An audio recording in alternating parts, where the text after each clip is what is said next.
All right, this is Justin Westmoreland with the Fully Alive podcast. Today, I am going to give you 9 lies that you believe that are preventing you from living fully alive and from growing and from training. Let's dive right in.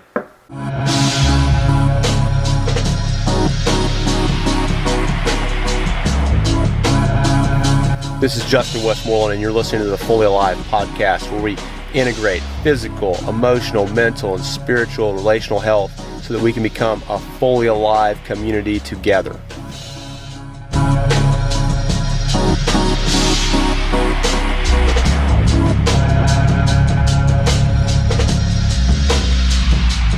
All right, welcome back to Fully Alive. This is episode 3. We are glad you're back with us for another round. So we hope to help you to live a life that is fully alive and to build a community that's going to encourage one another to grow spiritually, mentally, physically, and relationally into health. And so as we're progressing along, we're producing more and more content. We want to have a canon where you can just scroll down the page on the YouTube page and other avenues for listening to podcasts and viewing podcasts, so you can have a great canon of information, whatever topic you want to look at, that are going to help you live fully alive. So today we're tackling the lies we believe that will stop us from growing. Lies we believe that stop us from training. Lies we believe that really hinder our health. And I've believed those things. I've seen it a lot in ministry and in training. This is the 13th year I've been an ordained Presbyterian Reformed minister in church. And so 13th year of doing this, I've seen a lot of lies. I've seen lies that we believe that damage us and prevent us from growing. It's my second year. Actually, Steve, this is 2 years I've been a personal trainer certified. So I've trained actually quite a number of people, and I've seen lies that damage growth. So and it's easy to believe lies because we want to believe things that reinforce our narrative. For instance, I've trained a lot of people that are way too busy to be working out and making gains if you just believe the lies, but they actually commit to it and make it work, and their lives are transformed.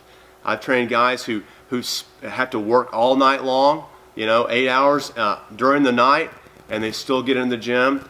I've trained people who are way too old to be working out, people that are way too young to be training and making gains. I've trained people who don't have enough time. They have jobs and single moms, and they're able to make incredible transformations. I've seen people who have full-time jobs and are also getting graduate degrees that make the time to train and eat better and grow. So there is no lie that you should believe that tells you can't do it. There is always potential. And so when you're thinking about lies we believe, let's dive right into it. We're going to go through a number of them today, and I hope they're helpful. So the number one lie, and this is going to be a 1A and a 1B. So men hear this one and women hear this one. So we'll start with the ladies. Ladies say, I already feel too fat. If I go to the gym and work out, then I'm just going to bulk up. That training is not going to be something that's going to help me health-wise. And so in our physical quarter, you got to think about that lie.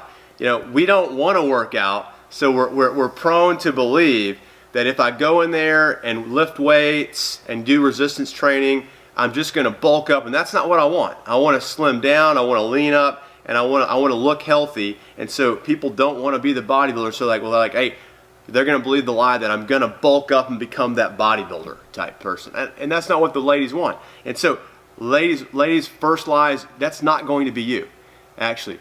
If you will train with resistance, then you will see amazing results. By resistance, I mean weights, whether it's a machine, whether it's free weights, bands, anything you can do to increase progressive overload on your muscles. You will build a little bit more muscle, and here's the key. If you build 1 pound of muscle, you're going to get a boost in your resting metabolism. And over time, you're going to have more while you're sitting down, while you're in your car, while you're doing nothing physical. Your metabolism is going to be supercharged. So you're actually going to get leaner because you've added a little bit of muscle. So if you add 5 pounds of muscle through training in the gym, while actually burning calories in the gym. You're going to get leaner, you're going to grow, and you're going to be in much better shape to continually make gains versus this, starve yourself, just do cardio, and have limited results long term.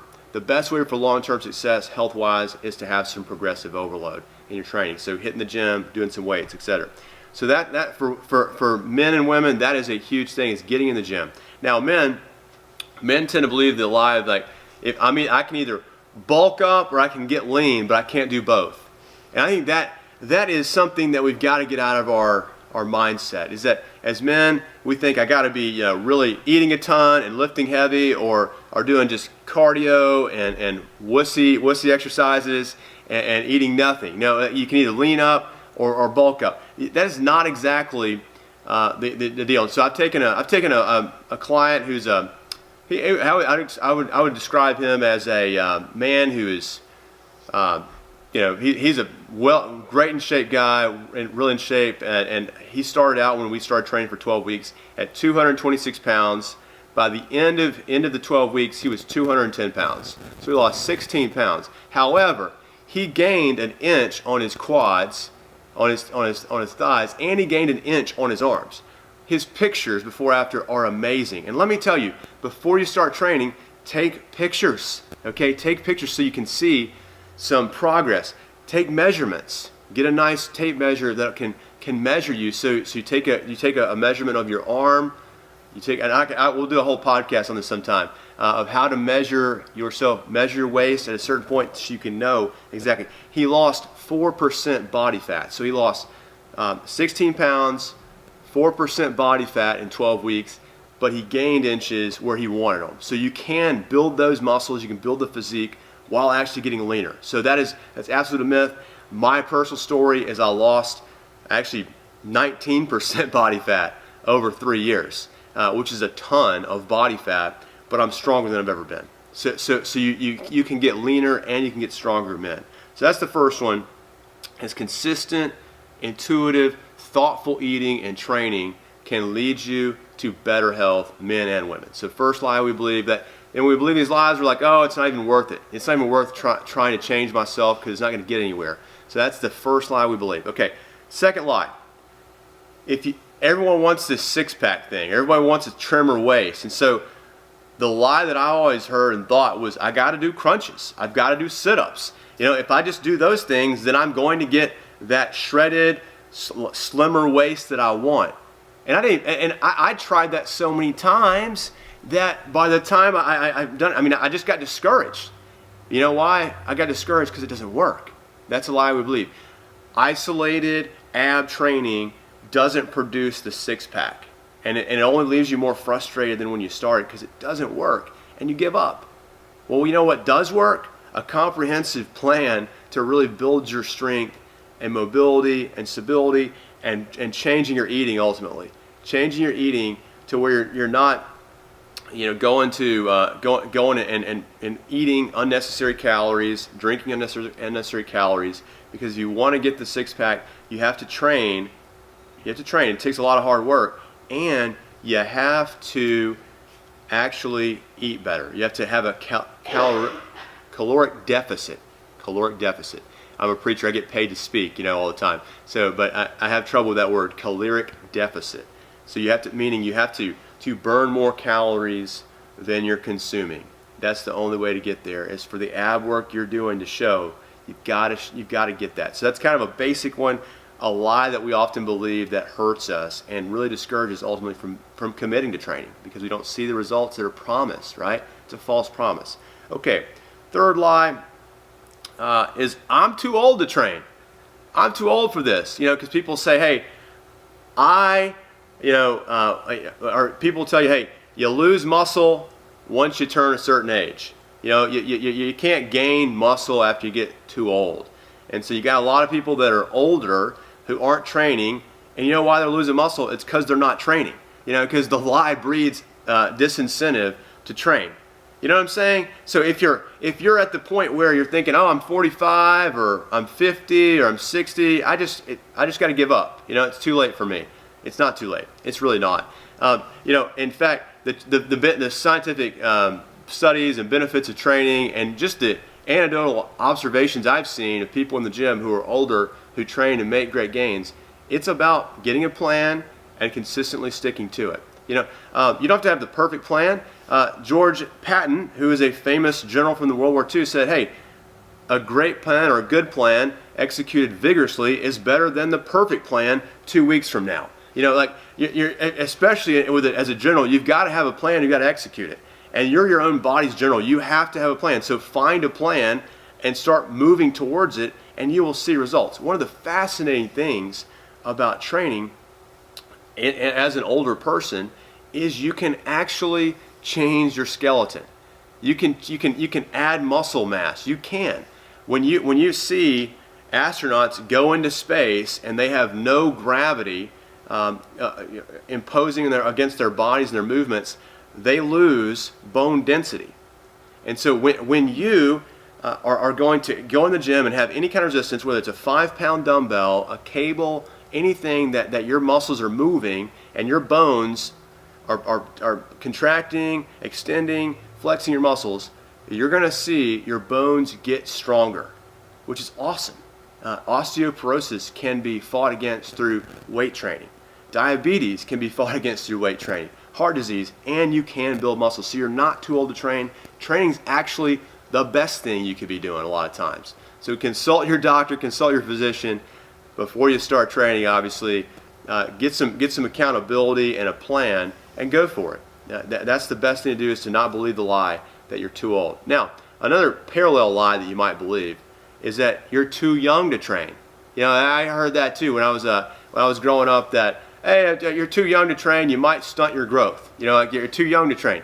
Well, you're not too young to train. Just get with somebody who knows what they're doing. In Norman, where I live, Oklahoma, there's a great place called Youth Performance. Shout out to Chat Williams and Youth Performance, because they do a great job training. There's all kinds of competitive athletic teams and places you can go to, and what do you think they're doing? They're training. They're training. They're making athletes better and perform better and building strength and speed. And you're not too young to train, especially with weights. So adding some resistance is a great thing to do. Lie number, this is going to be number 5 here, is that, or 4, whatever lie we're on, we'll figure it out. So another lie you might believe physically is that you got to work out every day to get into shape. You got to just keep pushing it. You got to go, so a lot of people believe that lie, and they start out in January 2, and they work out every day the first 3 days of the year, and they're just dead, and they feel terrible, and they might even keep that up for 2 or 3 weeks of just hitting the gym every day and really destroying it, and then they give up because they're so worn out. Their bodies haven't recovered, and that leads to maybe injuries. So the lie you believe is you got to work out every day to make gains. You don't. Actually, the best times I've had and seen in growing strength and any kind of growth I want is getting the proper workout in and the proper rest. For someone, for instance, with diabetes, the key is that, or pre-diabetic, you want to actually get in the gym regularly every 48 hours, and that's a great way to get your sugar, you're releasing right. And if you're anybody needs to have a requisite amount of time, probably about 72 hours to really recover your muscles. So a lot of people break their workouts into, I'm going to have a chest day, a back day, a leg day. A lot of people split their workouts so they can train every day of the week, but you're not hitting the same muscles every week. So you don't have to work out the same things every week, every day of the week. If you want to work out every day, break it up so you're not really training hard on the same thing every day.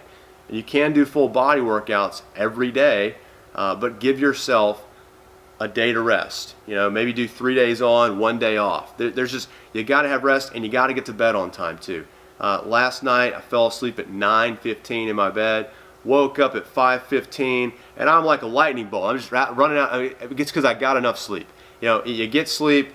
The coffee has nothing to do with it. Sleep is really what matters. Coffee is only band-aiding a problem. it's sleep. You got to have sleep to recover and have the energy you need. So you don't have to work out. You got to rest. You don't have to work out every day to make gains. All right. Next slide we're going to get into is no pain, no gain. Okay, so you might get discouraged because you're not feeling, like you're getting a great workout because your muscles aren't crazy sore, you're not sweating a ton, and you don't feel like you've been destroyed by the workout. No pain, no gain. You've heard that? In fact, if you feel you have pain in your workout, stop. If you have joint pain, whatever it is, don't do that. Don't continue doing something that's causing you pain. That's not the idea. You want to see building up, not breaking your body. So if you're doing a squat and you feel pain in your knee, stop and reevaluate what you're doing. Maybe get some coaching on how to do it appropriately. Talk to someone who knows what they're talking about, and talk to your doctor ultimately if you're feeling a lot of pain in a joint. So those are no pain, no gain. No, in fact, some people respond differently to workouts than others. So you may be sweating a ton in a workout, and other people may not be sweating at all. And that's because probably you have a core temperature that's higher than the other person. If you're sweating more, I've worked out with a couple of people that I can picture. They sweat a ton, and they're working out with people who don't sweat at all, and that's totally normal. So don't think the guy who's sweating the most is getting the most out of it. So you can't judge your workout based on those kind of things. No pain, no gain. And then if you feel like, hey, I'm not getting enough out of it, I don't feel bad enough, and you're like, oh, I'll quit because I don't feel that. No, actually, if you go to a trainer and he or she leads you to the workout and you don't feel an immense amount of pain afterwards, that actually might be a good thing. There's some good progression going on there and good results. So no pain, no gain. Don't give up if you don't feel pain, if you're not dying. And that's a big part of our culture. It's got to hurt to get it anywhere. Okay. Another reason why you might not work out, you might just choose not to, or lies we believe. This lie is, well, I would work out, but I just don't have good genetics for it. I'll never forget when I was in college, I was trying to work out and I had no idea what I was doing. I'd go into the gym and I met up with this football player guy, and he would show me things, we'd work out together, and then he looked at my wrist and he's like, hey, your wrists are too small. You're not gonna be able to build muscle. And I was like, well, that's discouraging, isn't it? So I've got no chance here. Your wrists are too small. You can't build muscle like you'd want. So wait, look, everybody's got arms and legs and abs and bones, and if you've got bones that are muscles that are connected to your bone, you can build them. If your muscles move when you move your bones, then you can build those muscles and taking what you've got and working with it. So nobody has genetics that will hinder them from training if you can move. That is the key thing there. So genetics, don't let somebody say because God didn't give me the same body structure as somebody else, then I can't make improvements. No, your health will improve greatly at the end of the day if you will push and pull and move and progress. And so that's a cop out. Hey, I don't have the right genetics for this. So everybody's different. Everybody's created differently, but everyone's the same too. We have a lot of the same structure, and we can learn lessons. And your genetics don't determine everything. So you can overcome those things. What you can't overcome though is bad eating. Okay, like you get in the gym and train, and you say, well, I just can't make any gains. Like they have better genetics than me. Well, that might be true, but you can't out-train your bad eating. So you really do. Like I worked out. I learned. I had a gym membership from when I was 18 until when I was 35, so 17 years, and made probably absolutely no progress. I was just making a donation to the gym every week, just an offering, if you will, with no progress. I had varying levels of involvement in that time. I even learned, hey, I got in my mid-30s, I was like, hey, I got to get in shape here, so how about I start running 5Ks? How about I start running half marathons? I start doing those. I gained more weight doing that. It's like if you start doing any kind of plan without any kind of real commitment to eating well and bringing the nutrition alongside of the exercise, you're not going to see the results you want. And so no matter what the genetics are, they're not too bad to train. Okay, so that's the next lie we believe. So another lie we believe that prevents us from progressing is, I would work out, but I don't want to hurt myself. Like I feel nervous, intimidated. I realize, hey, people get injured sometimes in their training, and you just say no to working out because that lie in your head says, hey, I'm going to hurt myself if I go in there. No, you're not. No, you're not. Get somebody to go in there with you, knows what they're doing, that can lead you through and teach you correct form so you don't get hurt. There is a lot of potential waiting to push yourself, waiting to do things you never knew you could do if you had education, commitment, and stick with it. You're not going to get hurt if you follow right technique and form. And so getting that information is important on how to do things so you don't get hurt. That's huge. So you're not going to just go in there and get hurt. Okay, that is not the thing. And if you feel uncomfortable doing something, don't do it. Learn how to do it before you put yourself out there in a risky situation. My mother-in-law is always texting and calling and saying, hey, stop all that jumping up onto platforms and stuff like that, because I don't want you to get hurt and fall on your head or something like that. And I'm sensitive to that. So I'm only progressing as much as I feel comfortable in risky situations. So if it's too risky, don't do it. But just getting in the gym and going and following a plan, it's not going to hurt you. Okay, so that's not a good reason to not go in there. You're going to hurt. Okay, finally, on the physical component of what lies we believe and what we don't, why we don't train. I would work out, but I just don't have the right equipment. I don't have access to it. I don't have a gym membership. I don't have the right stuff to get there. So you don't need, in fact, fancy equipment. Most of what you need, you already have. And most of the equipment out there is simply unnecessary and overpriced and just a little too fancy. So people have been building their bodies and improving their health for centuries and centuries and centuries since Adam and Eve. And so you don't need the latest contraption. Okay, that's not going to be the thing that's going to really help you. In fact, a lot of these things are scams. Okay, like the thing I never forget growing up watching people get on that thing where they stand and there's a band that vibrates and flops around their belly fat, and it's supposed to trim up your core. There's all these little gimmicks, and I feel like a lot of you younger people, the millennials, are missing out on this because when I was a kid, we used to watch cable and infomercials, and we'd see all these crazy contraptions just as seen on TV, not 3 payments of $19.95 or whatever it was, and they'll throw in all these extra things. Hey, that stuff a lot of it was garbage. Okay, so you think, hey, I don't have the right tools, the toys for this to make it work. Yeah, everybody's got the right equipment. I'm going to show you some things. Say you want to train shoulders and you don't have dumbbells, you don't have barbells in your house, and you can't get to the gym for some reason. We're going to go outside here in a minute and show you a great way to progress and grow in your shoulder training at home with stuff you have. Okay, for shoulder training, I want to show you a thing you can do anywhere. In fact, to show it off, we're in like a deserted alley right now. Okay, like it's a sketchy place here. Watch this. You can do this anywhere. So for shoulder training, a lot of times in the gym, you get some weights and you press up, and that gets your delts, right? But you don't have anything to press up. You can actually press down. You press into the ground and use your body weight as resistance. So watch this. Let's start out here in a push-up. I'm going to walk up the wall like this, and I'm pressing down into the ground like that. You see that?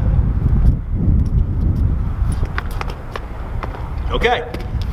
You can walk out walk the wall. That's one way is to get in a push-up, walk up and down. Or if you can't do the press yet, you don't feel comfortable doing that, just the walking up the wall, walking back down is a great way. Maybe my head's a little red right now because the blood rushing to my head. I asked Bart Connor, world-class gymnastics coach, about that problem. He says, hey, the more you do it, the more you get used to it, okay? So just so you know. Now, if you can't do that yet, great way to do this at home and to get good results from it as you progress up, just put your feet up on a chair and walk it up a little bit and have little less resistance.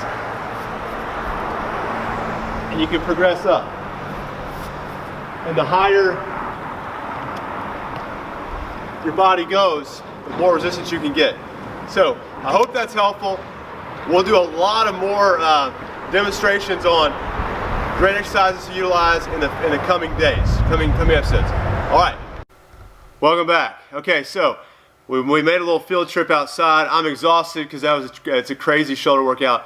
So check it out. So shoulders are really important to do. Maybe you're not doing shoulders, but when you're pushing against the ground or pushing up, you're getting your shoulders, and you want to get all the shoulders. We'll talk about this, but shoulders are so important because it's a joint that a lot of people have problems with. A lot of people tear their rotator cuffs.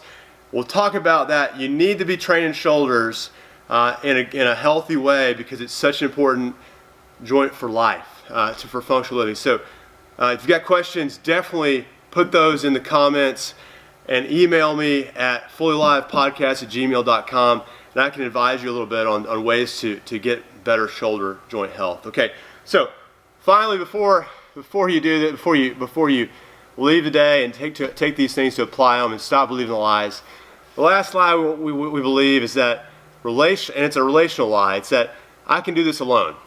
I can do this. I'm capable of this. I can get it done myself. You can't. You need a community, and that's why we're providing this podcast. We want to connect people to work out together their spiritual, emotional, physical, and relational health. And we see that even in our message, in our mission, everything's integrated, and you're integrated. You're made to function as a community. You function better when you're working with someone else, and he or she is strengthening you. So whether it's hiring a trainer, whether it's active participation in your church, whether it's getting into a book club, reading something that will challenge you. I'm actually just picked up this book, I Think Therefore I Eat, by Martin Cohen.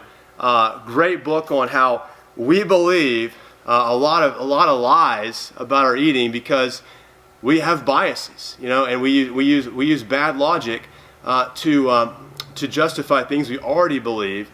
And so this is very good. I'm hoping that it'll expose things we believe. So thinking about your eating, and so challenging yourself, getting out and reading something together and discussing it with someone is a great way to do it. And of course, working out together, whether it's a CrossFit program or a workout class, exercise class at your gym, whatever it is, it's better to do it together. Take a friend with you. So you can't do it alone. I can't do it alone. We need your help here, the Fully Alive Podcast. We're on episode 3. We're wrapping it up here, but we need your help to make this thing grow and develop. And we want to know what you want to hear about. Next week, we're going to talk about building strength.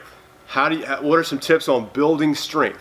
And so as we're thinking through future episodes, we want to hear from you. What do you want to hear about? What do you want to know about?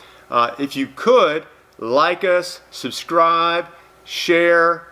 There's going to be numerous ways to listen to the audio that's coming up. We've currently started out on YouTube only, YouTube channel only, but we're going to see that you're going to have, whether it's Spotify, we've already got Spotify approved, but you're going to see ways you can listen to and view the podcast in other areas too. So the Fully Alive Podcast. So this is Justin Westmoreland. We hope you've enjoyed it. Remember, we're made to live fully alive, built to worship the living one. We're made to live fully alive lives, built to worship the living one. So we hope you've enjoyed it. Comment below and subscribe. Thank you.